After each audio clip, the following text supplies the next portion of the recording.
അമ്മേ അമ്മേ. ആഹാ, എന്താ ഇത്? ഞാൻ വെറുതെ നടക്കാൻ ഇറങ്ങിയതാ, ഒരു മോർണിംഗ് വാക്ക്. ഇനിയിപ്പൊ അമ്മയുടെ കൂടെ ആവല്ലോ നടപ്പ്. അതിനെന്താ, പോന്നോളൂ. മോൾക്ക് ഈ നാടൊക്കെ ഇഷ്ടായോ? ഒരുപാട് ഇഷ്ടായി.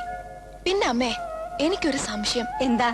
ഈ തമ്പുരാക്കന്മാരെന്താ രണ്ടുപേരും രണ്ട് വീട്ടിൽ താമസിക്കുന്നത്? രണ്ടിടത്താണ് താമസമെങ്കിലും ഒരാൾ എടുക്കുന്ന തീരുമാനം മറ്റേയാൾക്ക് സമ്മതം തന്നെയാ. തമ്പുരാക്കന്മാരുടെ കഥകള് ഒരുപാട് ആ കുഞ്ഞാലി പറഞ്ഞു തന്നിട്ടുണ്ട്. അധികവും മർക്കട മുഷ്ടിയുടെയും വാശിയുടെയും കഥകളാവും കൊറേയൊക്കെ. ഓ, ഇപ്പൊ എത്ര സമാധാനമുണ്ട്. പണ്ടൊക്കെ എന്തായിരുന്നു സ്ഥിതി എന്നറിയോ? മിണ്ടിയാ കോപം, തൊടുന്നതിനും പിടിക്കുന്നതിനും ഒക്കെ വാശിയാ. ഇപ്പൊ മക്കളൊക്കെ വലുതായപ്പോ പഴയതുപോലെ ആയാ പറ്റില്ലല്ലോ. എന്നാലും തമ്പുരാക്കന്മാര് തമ്മിൽ വലിയ സ്നേഹത്തിലാ. എനിക്കേ അസൂയ തോന്നും. എന്റെ അമ്മോ, പെണ്ണെടുത്തു. ദൈവമേ, അമ്മയെ കൂടെ ഉണ്ടല്ലോ. ചാടിക്കോ കുളത്തിലേക്ക്.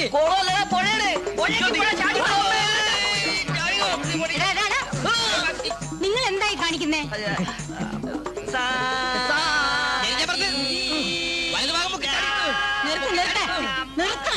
നിങ്ങൾ എന്താ എന്നെ? ഞങ്ങൾ കളരിപ്പാട്ട് അഭ്യസിക്കുക.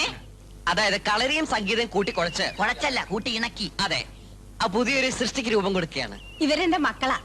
എനിക്കറിയാം ഇവരെ. നിങ്ങൾ തമ്മിൽ പരിചയമുണ്ടോ? ഇവരല്ലേ വീട് വെള്ളയടിക്കാൻ വേണ്ടി? വീട് വെള്ളയടിക്കാനോ? പണിക്കാരെ ഏർപ്പാടാക്കിയത്. ഇവരെല്ലാരും കൂടി മുൻകൈ എടുത്തിട്ടാ വെള്ളപൂശൊക്കെ ഇത്ര പെട്ടെന്ന് നടന്നത്. മുൻകൈ എടുക്കുന്ന കാര്യമൊന്നും പറയാതിരിക്കാൻ നല്ലത്. ഇവന്മാര് ഒറ്റ ഒരുത്തന ആവശ്യത്തിന് കിട്ടില്ല. ഇതിപ്പോ എന്ത് പറ്റിയോ ആവോ. ഇവരുടെ പണിക്കാര് തമ്പുരാക്കന്മാരെ കുറിച്ച് എന്ത് നല്ല അഭിപ്രായം പറഞ്ഞറിയോ അമ്മയ്ക്ക്? അത് പിന്നെ അവരുടെ ഒരു അവകാശമല്ലേ? അതെയോ? ആരാണ് ഇത്ര നല്ല പണിക്കാര്? അത് പിന്നെ അമ്മയ്ക്ക് അവരുടെ പേര് പറഞ്ഞാൽ മനസ്സിലാവില്ല. സാഹചര്യം കൊണ്ട് പണിക്കാരെ പോയതാണ് അമ്മ. അവരെ ഇനി അമ്മയ്ക്ക് അറിയണമെന്ന് നിർബന്ധമാണെങ്കിൽ നമ്മുടെ വീട് പെയിന്റ് അടിക്കുമ്പോ, അല്ല, വീട് പെയിന്റ് അടിക്കുമ്പോ അറിയാവുന്നുള്ളൂ. പിന്നെ അമ്മേ, അവരിൽ ഒന്ന് രണ്ട് പേരെ അച്ഛന്മാർക്ക് ശരിക്കും മനസ്സിലായിട്ടില്ലെന്ന് തോന്നുന്നു. അതെന്താ? അതായത് അമ്മേ, അക്കരയെന്നൊരു വെള്ളടിക്കാരൻ വന്നു, ഇക്കരയെന്നും ഒരു വെള്ളടിക്കാരൻ വന്നു. ഈ അക്കരയെന്ന് പറഞ്ഞ വെള്ളടിക്കാൻ ഇക്കരയെന്ന് പറഞ്ഞ വെള്ളടിക്കാരൻ തമ്മിൽ നേരത്തെ എന്തൊരു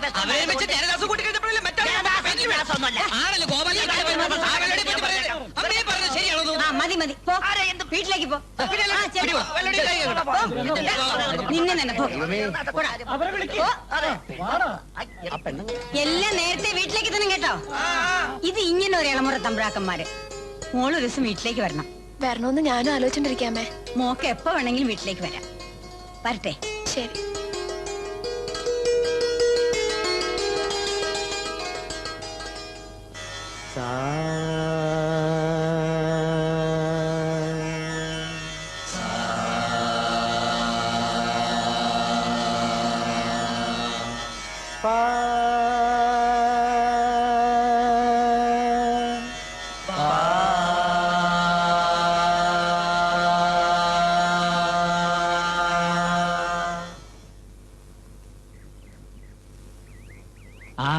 വരൂ വരൂ. കുട്ടി എന്താ ഈ വഴിയൊക്കെ? അത് എന്താ വിശേഷിച്ച്? ഞാനൊരു കാര്യം പറയാൻ വന്നതാ. എന്താ പറഞ്ഞോളൂ. സംഗീതം പഠിക്കാന്നുള്ളത് എന്റെ വലിയൊരു ആഗ്രഹം. അതും ഇവിടം തന്നെ ആവുമ്പോ. അതിപ്പോ എനിക്ക് പഠിപ്പിക്കാൻ വിരോധം ഉണ്ടായിട്ടല്ല. ഞാനിപ്പോ ഇവരെ മാത്രമേ പഠിപ്പിക്കാറുള്ളൂ. എന്നാലും ഇക്കാര്യത്തില് ഭാഗവതരെന്ന്.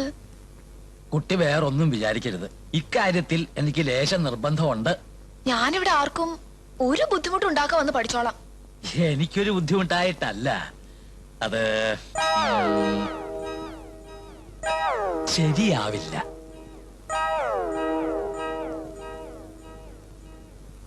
എങ്കി പിന്നെ ഞാൻ ഇറങ്ങട്ടെ.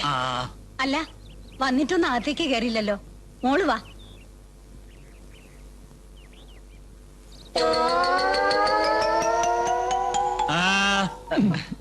ആ കുട്ടി ഒന്ന് സംഗീതം പഠിച്ചു വെച്ച് ഇവിടെ ഇപ്പൊ എന്താ കുഴപ്പം? കുഴപ്പമുണ്ട്. സംഗീതത്തിന്റെ പേരും പറഞ്ഞ് എന്ത് ധൈര്യത്തിലാ ഞാൻ ഒരു പെൺകുട്ടി ഇവിടെ കയറ്റിയിരുന്നത്? അച്ഛാ, ഞാൻ അകത്ത് പോയി കുറച്ച് സംഭാരം കുടിച്ചിട്ട് വരട്ടെ. ഇത് തന്നെയാ ഇതിന്റെ കുഴപ്പം. ഒരു പെൺകുട്ടി അകത്തോട്ട് കാലെടുത്ത് വെച്ചില്ല. അതിനു മുമ്പേ തുടങ്ങി വാനരപ്പടയ്ക്ക് ദാഹം. പാടുക.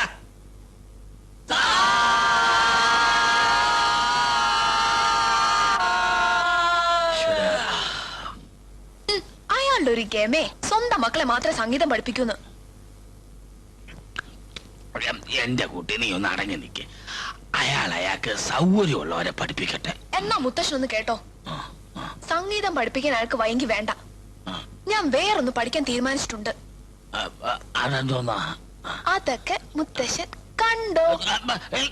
കണ്ണാടി കൊണ്ടു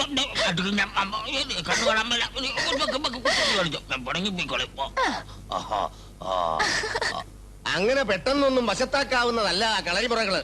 അതൊക്കെ എനിക്കറിയാം. എന്നാലും ഒരെന്നാലും ഇല്ല. മാത്രമല്ല, ഒരു പെൺകുട്ടിയെ കളരിമുറകൾ പഠിപ്പിക്കാന്ന് വെച്ചാൽ അതിലൊരുപാട് ബുദ്ധിമുട്ടുകളുണ്ട്. ബുദ്ധിമുട്ടുകളൊന്നും സാരമില്ല. ബുദ്ധിമുട്ടുകളൊക്കെ ഒഴിവാക്കാൻ വേണ്ടിയാ ഞാൻ പറഞ്ഞത് പറ്റില്ല എന്ന്. ഗുരുക്കൾ ഒന്നുകൂടി ഒന്ന് ആലോചിച്ചിട്ട്.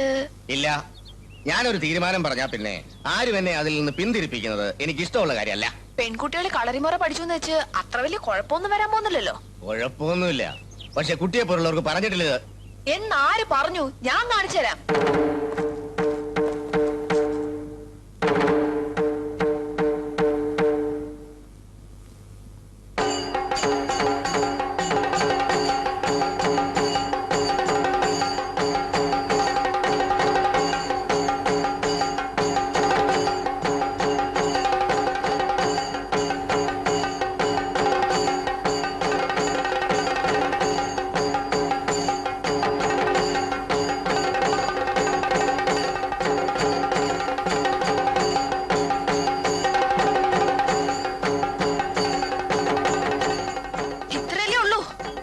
ഞാൻ പറഞ്ഞല്ലോ, എന്റെ മക്കളെ അല്ലാതെ മറ്റാരെയും പഠിപ്പിക്കാൻ എനിക്ക് താല്പര്യമില്ലെന്ന്. ഓ, ഇതെന്തൊരു നാടാ! ഇവിടെ എല്ലാരും സ്വന്തം മക്കളെ മാത്രമേ വിദ്യ പഠിപ്പിക്കൂ. കുട്ടി ഇപ്പൊ പോണം, എനിക്കിത്തിരി തിരക്കുണ്ട്.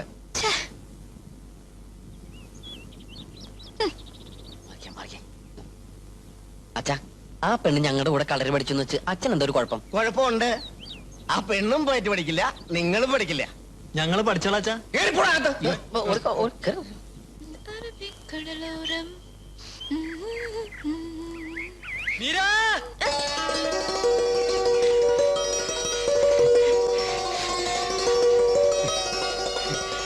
എന്താ വാസുദേവ? അയ്യോ, എന്റെ പേരെങ്ങനെ മനസ്സിലായി? ഈ നാട്ടിൽ വന്നിട്ട് ആലഞ്ചേരിക്കാരുടെ പേരറിഞ്ഞില്ലെങ്കിൽ മോശല്ലേ? അതെ അതെ, ഭയങ്കര മോശ. പിന്നെ മീര സംഗീതം പഠിക്കാൻ വേണ്ടി അച്ഛനെ കാണാനായി വീട്ടിൽ വന്നിരുന്നു. എന്ത് ചെയ്യാനാ, വാസുദേവന്റെ അച്ഛന് താല്പര്യമില്ലെന്നല്ലേ പറഞ്ഞേ? ഓ, മീര അത് കാര്യാക്കണ്ട. അച്ഛന് പറ്റാത്തത് മക്കള് ചെയ്യണമെന്നാണല്ലോ പ്രമാണം. വാസു എന്താ പറഞ്ഞു വരുന്നേ? ഞാൻ കച്ചേരി പാടാൻ പഠിപ്പിക്കാമായിരുന്നു, പക്ഷെ എന്റെ സ്വര ഈടായിട്ട് അത്ര നന്നാവണില്ല. സാധകത്തിന്റെ ഒരു കുറവുണ്ട്. ഞാൻ പകരം മോർസിംഗ് പഠിപ്പിക്കട്ടെ? എനിക്ക് പഠിക്കണമെന്ന് ആഗ്രഹമുണ്ട് വാസു, പക്ഷെ എവിടെ വെച്ചാ പഠിക്കുക? മീര താമസിക്കുന്ന വീടിനടുത്തുള്ള കളപ്പുരയിലായിക്കോട്ടെ, അതാവുമ്പോ അച്ഛനറിയില്ലല്ലോ. തമ്പുരാന്മാർക്ക് തോന്നാത്ത സന്മനസ് ഏതായാലും മക്കൾക്ക് തോന്നിയ നന്നായി. വരട്ടെ വാസു.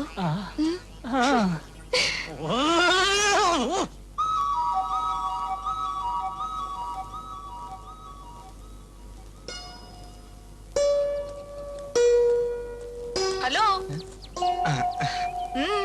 എന്റെ പേര് ഗോപൻ, ആലഞ്ചേരിയിലെ. അറിയാം, ഗുരുക്കളുടെ മൂത്ത മോനല്ലേ? അതെ. മീരന്ന് വീട്ടിൽ വന്നപ്പോ അച്ഛൻ എന്തൊക്കെയോ അറിയാതെ. ഓ, അതൊന്നും സാരമില്ല.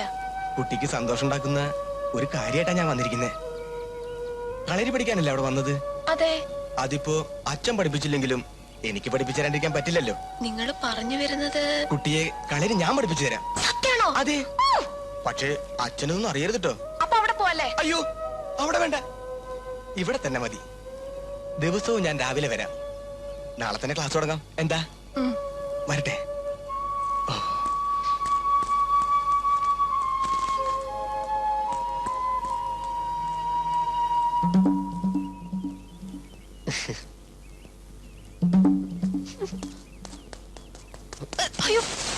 വീടില്ല. എന്റെ പേരറിയോന്ന് അറിയില്ല. എനിക്കറിയാം, ഉണ്ണിന്നല്ലേ പേര്? അയ്യോ, അതെങ്ങനെ മനസ്സിലായി? അത് ഉണ്ണിയെ കണ്ടാൽ അറിഞ്ഞൂടെ? ഊരിലെ പഞ്ഞം അല്ലേ? ആള് മോശമല്ലല്ലോ, തമാശക്കാരനാണല്ലേ? ഇടയ്ക്കിടെ. ഉണ്ണി വരൂ, അകത്തിരിക്കാം. അയ്യോ, പോയിട്ട് കുറച്ച് പണിയൊക്കെ ഉണ്ട്. എന്താ, കൂടെ ആരെങ്കിലും വന്നിട്ടുണ്ടോ? ഇതുവരെ ഇല്ല. ആ, പിന്നെ മീരയ്ക്ക് കളരി പഠിക്കാൻ ആഗ്രഹം ഉണ്ടെന്ന് അറിഞ്ഞു. അച്ഛനിപ്പോ പഴയ പോലെ മേഴക്കം കുറച്ച് കുറവാ. പിന്നെ ചേട്ടൻ ഏകാഗ്രത വളരെ കുറവാന്ന് അച്ഛൻ പറയാറ്. പിന്നെ ആകെയുള്ളത് ഞാനാ. ഒരു അഭ്യാസ നിലയ്ക്ക് കളരിയൊക്കെ നോക്കുന്നതും ഇപ്പോ ഞാൻ തന്നെ. ആ നിലയ്ക്ക് കുട്ടിയെ ഞാൻ കളരി പഠിപ്പിക്കാം. നേരാണോ ഉണ്ണി പറയുന്നത്? സത്യം. തന്നെയല്ല, മുറകൾ അവരൊന്നും പഠിപ്പിച്ചാൽ ശരിയാവില്ല. അതെന്താ? അതങ്ങനെയാ. അതൊക്കെ മീരയ്ക്ക് കുറച്ച് കഴിയുമ്പോ മനസ്സിലായിക്കോളും. അപ്പൊ നാളെ തുടങ്ങാല്ലേ? എന്ത്? അല്ല, അഭ്യാസം. ഓ വരട്ടെ. ശരി. അപ്പോഴേ